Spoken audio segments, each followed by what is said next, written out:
Assalamualaikum warahmatullahi wabarakatuh. Di sini saya akan mempresentasikan mata kuliah dari pengantar bisnis internasional yang diampu oleh Ibu dosen Adisha Maya Andara SPD MM. Nah, di sini saya akan memperkenalkan nama saya, yaitu Hani Hazama, NIM 210374, kelas RA3, Manajemen semester 5. Langsung saja ke materinya. Bisnis internasional merupakan bisnis yang kegiatannya melewati batas-batas negara. Definisi ini tidak hanya termasuk perdagangan internasional dan pemanufakturan di luar negeri, tetapi juga industri jasa yang berkembang di bidang-bidang seperti transportasi, pariwisata, perbankan, perikanan, konstruksi, perdagangan eceran, perdagangan besar, dan komunikasi massa. Selanjutnya yaitu pemasaran internasional. Merupakan keadaan suatu perusahaan dapat terlibat dalam suatu transaksi bisnis dengan negara lain, perusahaan lain, ataupun masyarakat umum di luar negeri. Transaksi bisnis internasional ini pada umumnya merupakan upaya untuk memasarkan hasil produksi di luar negeri. Berikutnya yaitu tahapan-tahapan dalam memasuki pasar bisnis internasional. Satu yaitu ekspor insentif, yang kedua ekspor aktif, yang ketiga penjualan lisensi, yang keempat franchising, yang kelima pemasaran di luar negeri, dan yang keenam produksi dan pemasaran di luar negeri. Berikutnya yaitu hambatan-hambatan. Satu, perbedaan mata uang antar negara. Dua, kualitas sumber daya yang rendah. Tiga, pembayaran antar negara sulit dan risikonya besar.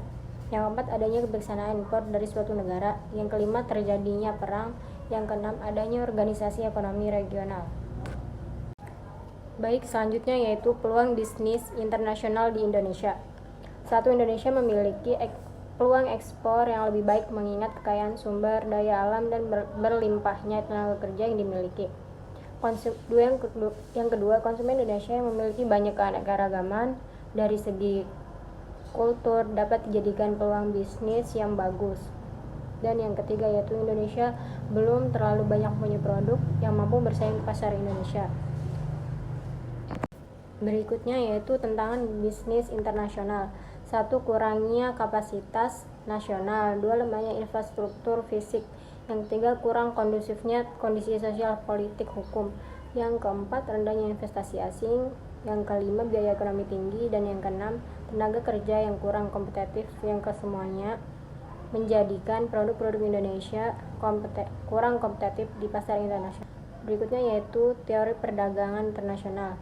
Teori dan kebijakan perdagangan internasional merupakan aspek mikroekonomi dan ilmu ekonomi internasional sebab berhubungan dengan masing-masing negara sebagai individu yang diperlukan sebagai unit tunggal serta berhubungan dengan harga relatif satu komoditas. Berikutnya yaitu kebijakan perdagangan bisnis internasional. Kebijakan perdagangan internasional membahas alasan-alasan serta pengaruh pembahasan perdagangan serta hal-hal menyangkut proteksionisme baru.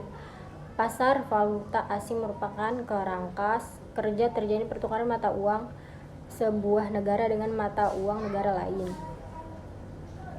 Sementara neraca pembayaran mengukur penerimaan total sebuah negara-negara lainnya di dunia dan total pembayaran ke negara-negara lain tersebut.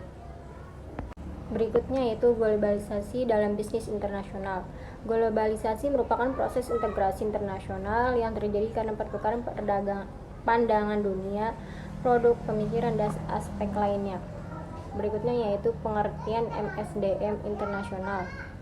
Menurut Dowling, manajemen sumber daya manusia internasional adalah penggunaan sumber daya internasional untuk mencapai tujuan organisasi tanpa memandang batasan geografis. Bidang MSDM internasional dikarakteristikan oleh 3 pendekatan, yaitu 1. MSDM internasional menekankan manajemen lintas budaya atau cross-cultural management, yaitu perilaku manusia dalam organisasi dari perspektif internasional. Dan yang kedua dikembangkan dari hubungan industrial, komparatif, dan literatur MSDM dan berusaha untuk menggambarkan, membandingkan, dan menganalisis sistem SDM di beberapa negara. Yang ketiga, berusaha untuk memberikan fokus pada aspek MSDM di perusahaan-perusahaan multinasional. Thanks for watching. Please subscribe.